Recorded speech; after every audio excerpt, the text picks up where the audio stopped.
Everyone. Thank you for taking the time out of your day to join our webinar. My name is Kim Johan Peter, and I am the Director of Operations here at Home with Dignity. And I'm excited to introduce everyone to our Kansas City doctor, Dr. Ben Shrauner, who will be discussing the benefits of outsourcing end-of-life care today. Hi, everyone. Thank you for hopping on here. Like Kim said, we're from Home with Dignity. You may have seen me pop into your practices every now and then to bring you handouts and chat. But we thought this may be an easy way for you guys to get to know us a little bit more and some of the different things that we offer, some of the benefits of being at home for our services, and kind of walk you through how our appointments typically go and what we can offer clients. Briefly about myself, I'm from a small town in Southwest Kansas, K-State undergrad, Oklahoma State vet school, and then I actually went on to specialize, and I used to only do surgery on horses.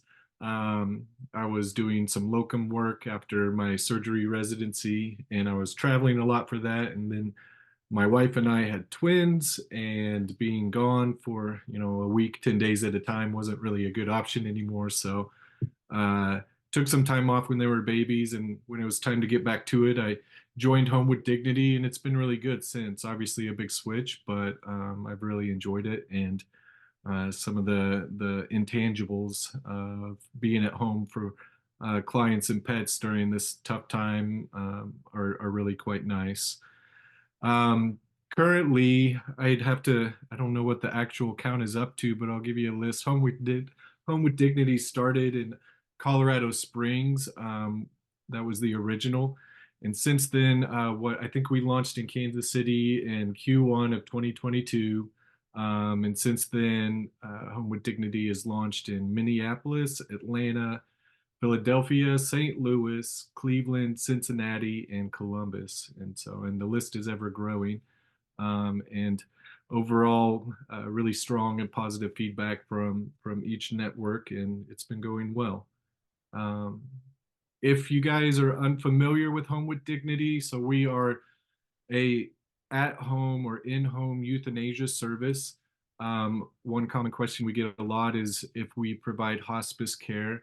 We do not provide hospice care, so we are essentially in-home euthanasia.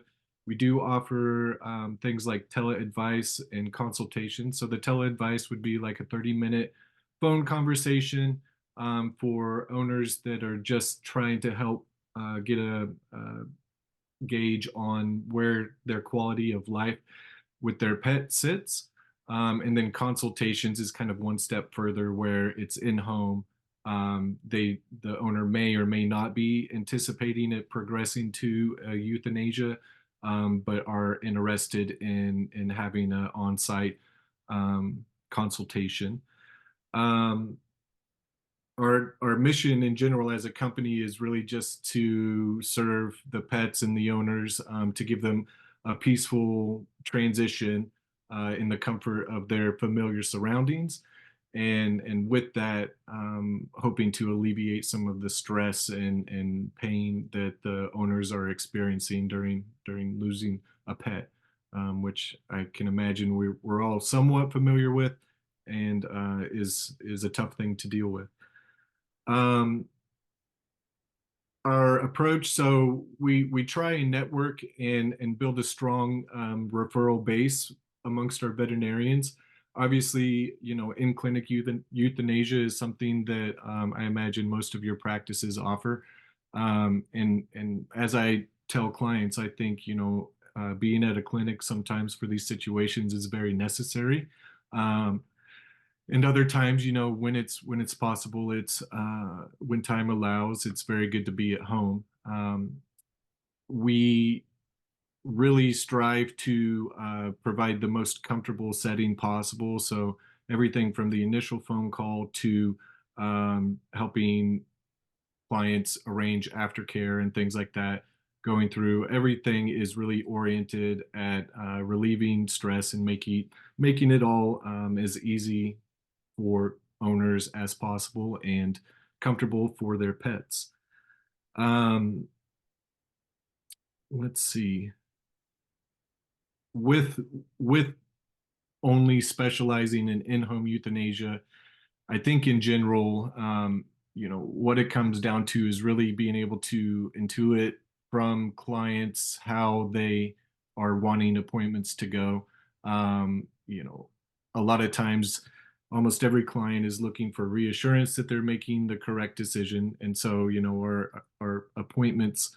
We go in, sit down, and it just starts with 10 to 15 minutes of chatting, getting the history, evaluating the animal and discussing kind of the current situation that they're in and that their pet is in, and reassuring them that, if it is the situation, that they are making the right decision.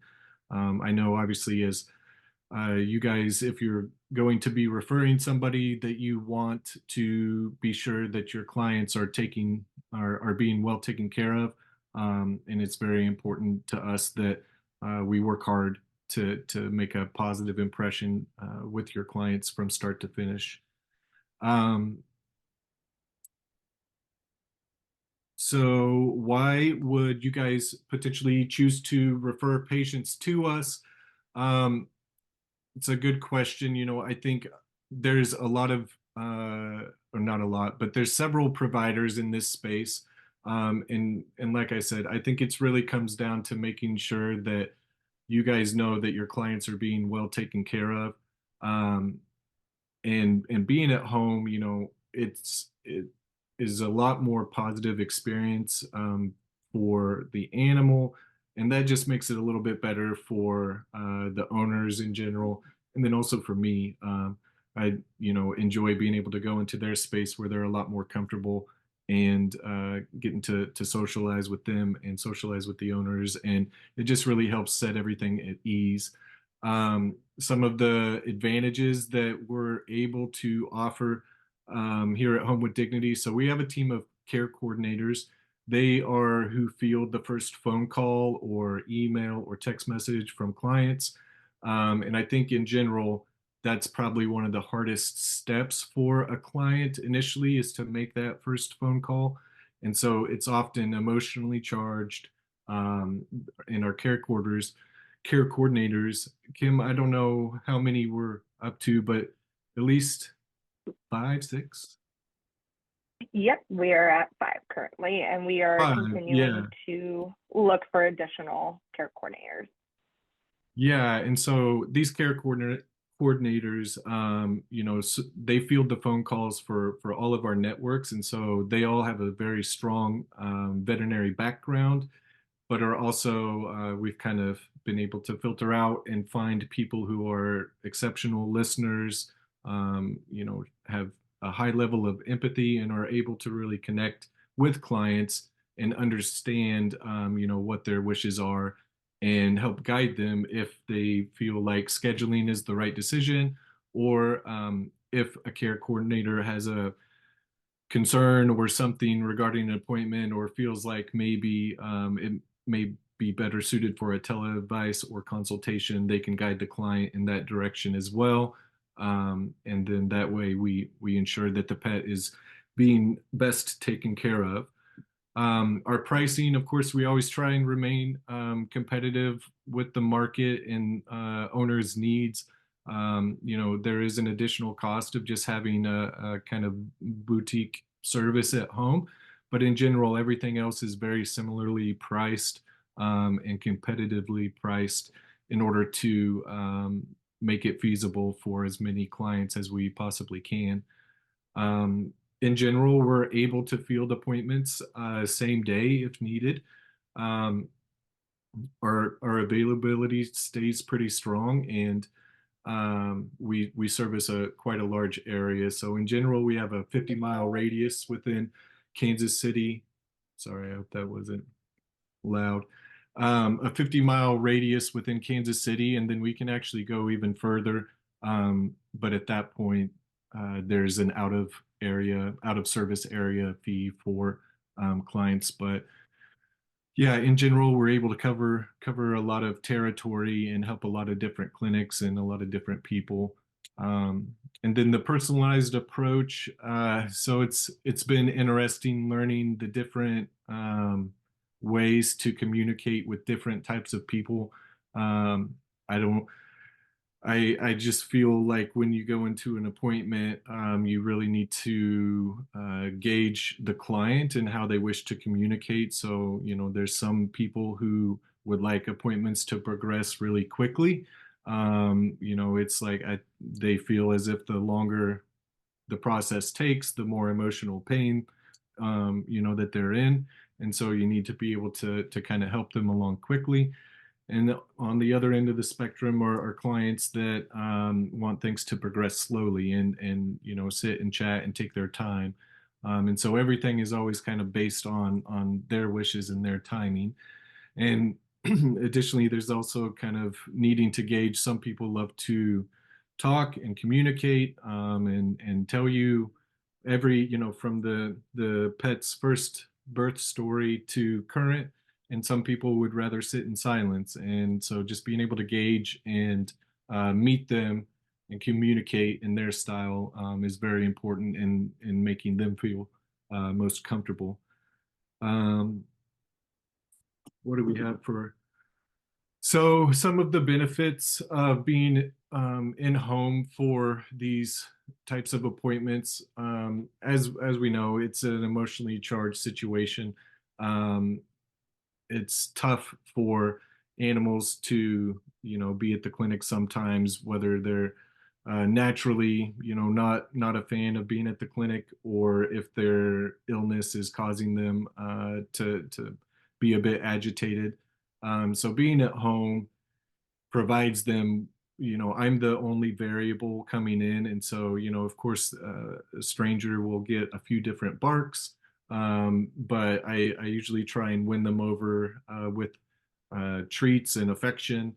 Poor Tristan, I'm always messaging her for additional treats to send me more treats. And they told me to stop buying beef jerky at Hy-Vee because I was spending too much money on that for the dogs. So, but it's good, it really is nice to be able to come in and 9 times out of 10, I'm sitting down on the floor with them and just getting to love on them or get to love on the other pets in the family that are also there, which I think is another advantage of being able to be at home. Um, a lot of times, people have more than one pet, and so for them to be able to either witness the transition for the patient or to at least come into the room and detect that the patient has passed on. It helps them recognize the change and initiate that grieving process. But the whole aim is to provide as little stress to the patient as possible.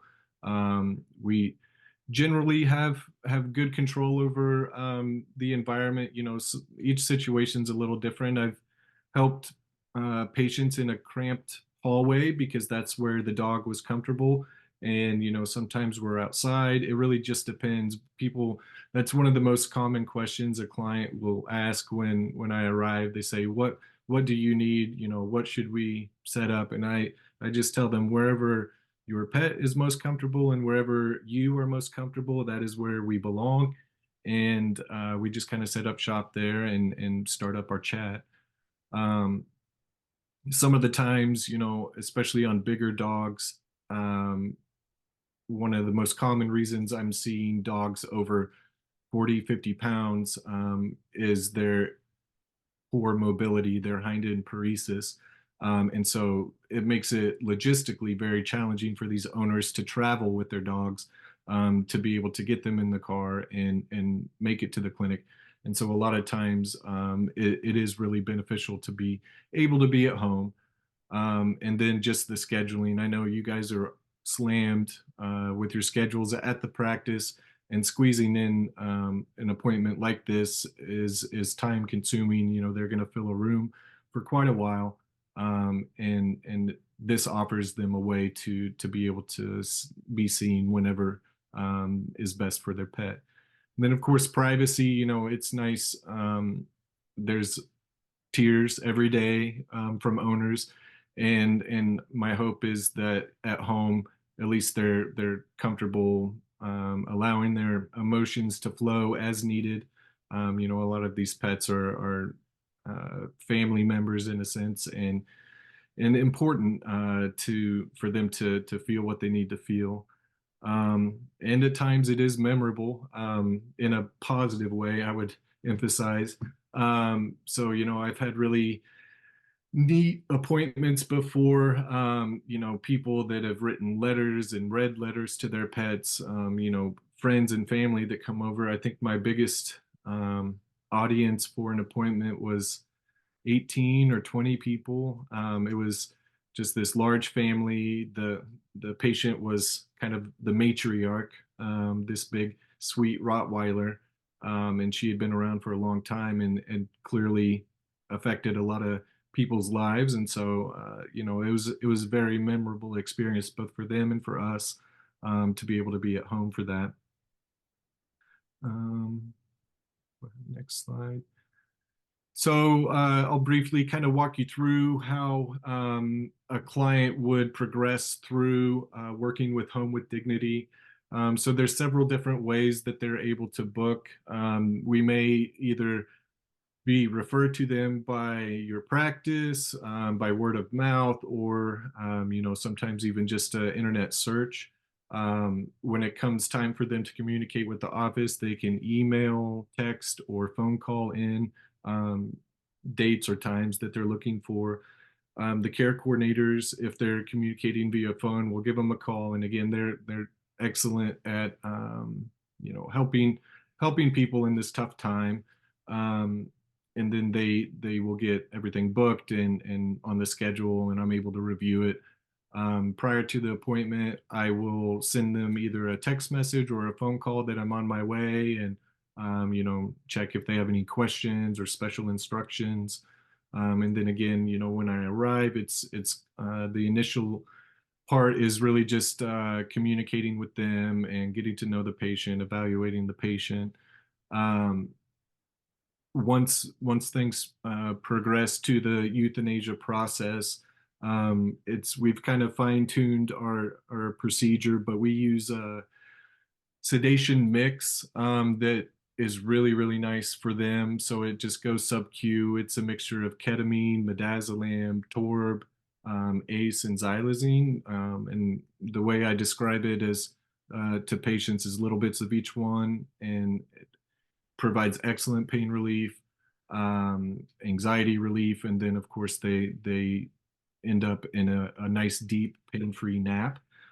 So what I also like about it is since it's going sub-Q, it gives us time. It's a smooth transition, pain relief after a couple of minutes, which is really nice, especially sometimes you have really painful osteosarcoma dogs. They haven't been eating for 2 days because they're so uncomfortable. Then all of a sudden the pain relief kicks in and they're ravenous and they're willing to eat. And the relief that you can see on people's face when they know that their dog is finally comfortable enough to eat is really nice. Um, so pain relief after a couple minutes, and then they're usually resting comfortably in their nap around the 8-minute mark, sometimes longer, if they're obese or a little bit high strung.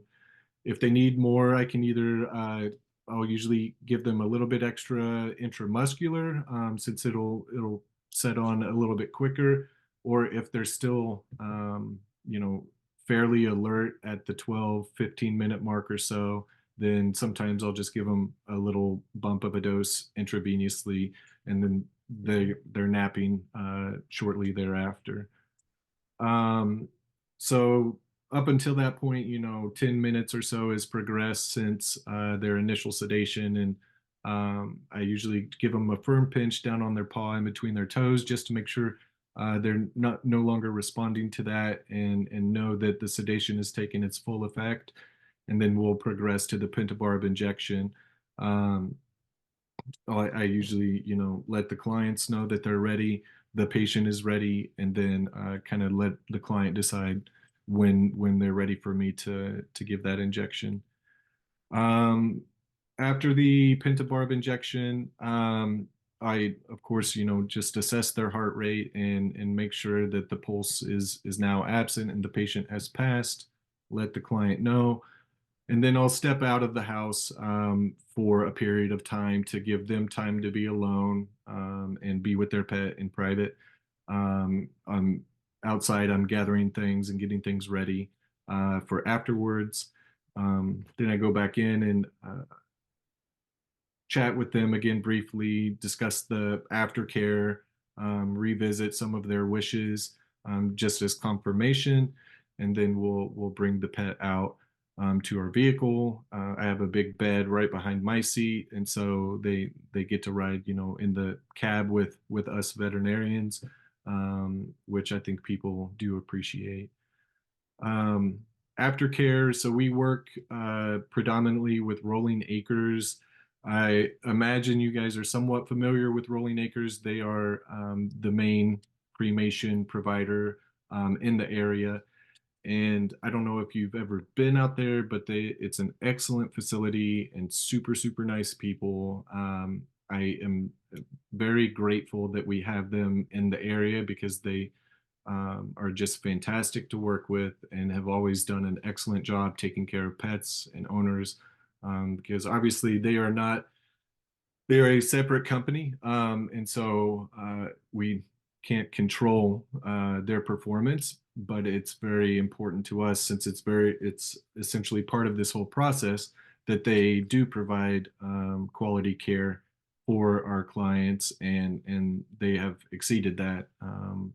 So again, very grateful. And if you haven't ever been there, swing by sometime because it is a neat spot.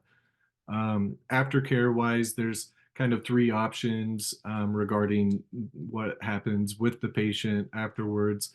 First, being that the owners are handling aftercare, whether that's burial. Sometimes they may take the pet to Rolling Acres themselves. They wish to handle the transportation, or maybe they're going to Heartland Aquamation there in the West Bottoms, which I've also heard good things about. And then that's if the owner is handling aftercare. If we are handling aftercare, then there's kind of two options within the cremation. So first would be cremation where an owner wishes to have the remains returned. We have 6 or 7 different urns that they're able to choose from that are included in the pricing, and they can select their urn option. We'll handle transport to Rolling Acres or to our site that Rolling Acres can collect from. And then once the cremation is finished, they're able to have the ashes returned. The other option would be a cremation with no remains returned, in which case Rolling Acres will spread the remains in their memorial garden. Again, another reason I recommend visiting Rolling Acres. So it's a big space and they have a really nice garden that is landscaped really well, where the remains can be spread if an owner wishes not to have them returned. And then regarding the actual process of having the remains returned to the owner, there's a few options within that. Default is that the owner would pick up from Rolling Acres. So they're located in Parkville, a few minutes inside of 435, like 15 minutes south of the airport. Very easy to get to, and good availability. Um, Option 2 is that the owners may wish to have the remains brought back to their primary veterinarian office. And so the client usually will provide us with who their primary veterinarian is. We're able to send your office a euthanasia notification. And then also all that information we send over to Rolling Acres, so the remains are brought to the correct spot. And then a client could choose to have the remains shipped as well. Rolling Acres does charge for that. I think it's $30 for cremains, and then maybe 5 or 15 for if it's just prints that they're having shipped. And that's the other thing. We let clients know that Rolling Acres offers things like clay prints, ink prints, for an additional cost. Yeah, and so then we send a follow-up email, letting them know their total payment and everything, and then the information for Rolling Acres, and then any follow-up questions that they may have. They have my cell phone number from the text or the phone call before their appointment, and I always recommend that, if they need anything at all, they give us a call. Um, yeah, I'm trying to think if there's anything else regarding appointments that I've missed. In general, I'm very thankful. We've had really strong and positive feedback regarding our services, and people seem to really appreciate it. I hope, that provides you as the referring base comfort, knowing that we take it very serious, that we want them to have a positive experience with our company, and we'll continue to work hard in making sure that it's a smooth and as pain-free process as possible for them. Um, I don't know if there's been any other questions coming in for during the chat. Let me see if I pull that. And so if you see down at the bottom of your Zoom screen, there's a little chat option. You should be able to type in any questions that you may have. Um, some of the common questions we get are regarding patient size. So in general, we're able to handle cats, dogs up to any size. My biggest patient was 186 pounds, a big mastiff. On ultra large patients and breeds like that, sometimes when possible, I'll coordinate with Rolling Acres, and they'll have one of their staff members on site at the appointment once we're complete, that we're able to actually just go. They'll bring in a bigger hard stretcher that we use, and then the patient is transported directly to Rolling Acres. That's not as common, but is available if we need. In general, I have a big fabric stretcher that I'll use, and I'm capable. The farm kid in me, I guess, I can handle heavy loads, and so really, no matter the patient size, I'm able to help them out as gracefully as I can, and help them, get them placed on the bed in our vehicle. We have one question. Pricing. Yep. Yeah, sure. It was about pricing. Where can someone find pricing information?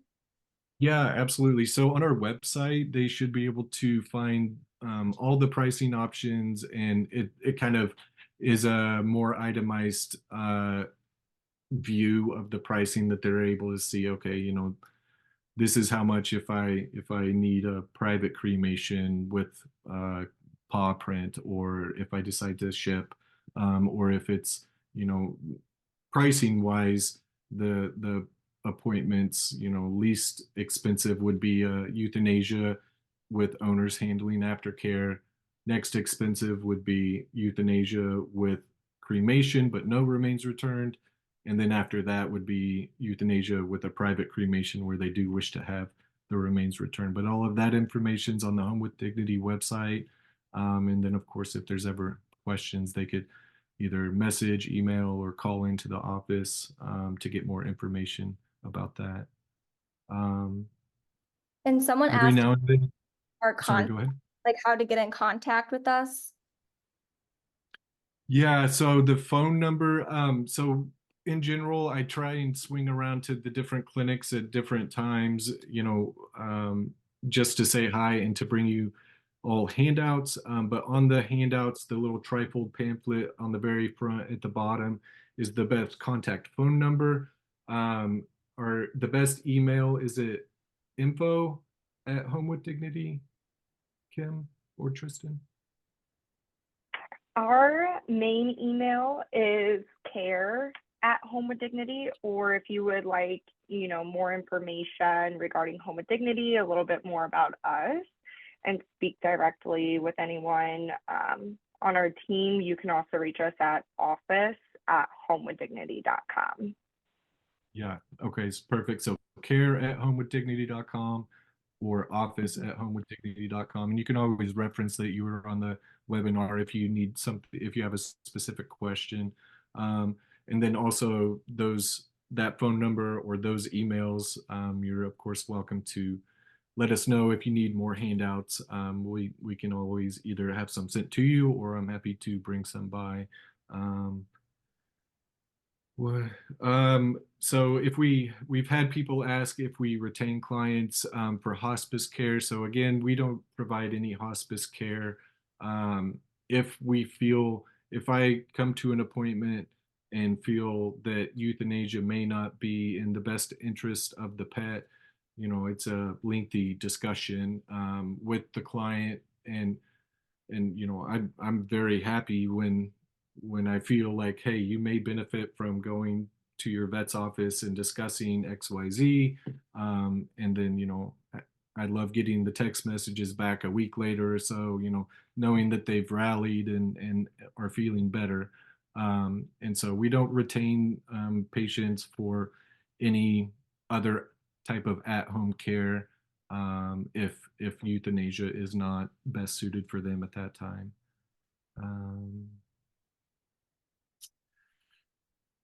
We had one I'm trying more. Do you come with Yeah. an assistant or do you come alone?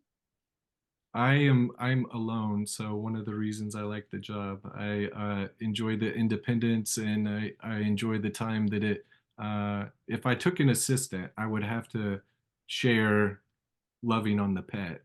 And I don't want to share that. So, it's just us. And thankfully, we don't set any catheters or anything like that. Or like I said, our sedation's able to go sub-Q.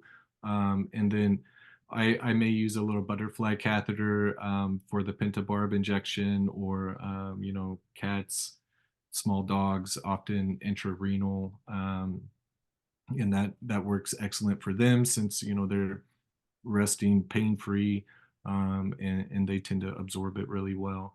But yeah, no assistant in general, and I rely heavily on the care coordinators and their ability to um, qualify our appointments appropriately, and make sure that we're able to take care of everybody as best we can. And I think we have time for one more question, and that is, are quality of life evaluations optional? Um, they're optional in this for me, like me evaluating the quality of life. I Is think that okay? No. So of course I'm going to evaluate the patient's quality of life as best I can. One of the tricky aspects of this job is I'm dealing with a snapshot of the patient's life, and it's very common that when I enter a home, a patient has a surge of adrenaline with a new person coming into the house, and so a lot of symptoms that they may be experiencing all the rest of the day are masked for a period of time. And so of course I rely heavily upon the history from the owners, any medical history that they're able to provide from the practices. But I still do assess them. Whether I voice everything out out loud to the owner varies. But of course, internally I'm assessing them and making sure I don't you know I don't want to euthanize anything that is not needed, of course. And so I personally do assess. The scale, I think, is really beneficial. Our online on our website, we have a quality of life assessment and end of life assessment scales. Both are available to owners and practices to help owners gauge where their pet sits. And I think as you guys know, it's often people are surprised with how far advanced things are, because when you're up close to something, you tend to overlook a lot of the smaller things that are cumulative in terms of quality of life. And so there's always, a degree of quality of life assessment that needs to occur. I hope that answers that question. If not, please feel free to either chat in or message us. Well, Trying thank to think if there's. I think that's everything for me. Unless anybody has any other questions, of course, we thank you for jumping on the webinar. I hope it was quick and easy for you. You should be getting an email with a recording of this webinar and also instructions on redeeming your Starbucks gift card. Do you guys have anything else to add? Okay. I do not. I just want to, thank everyone again for taking the time out of your day to join our webinar.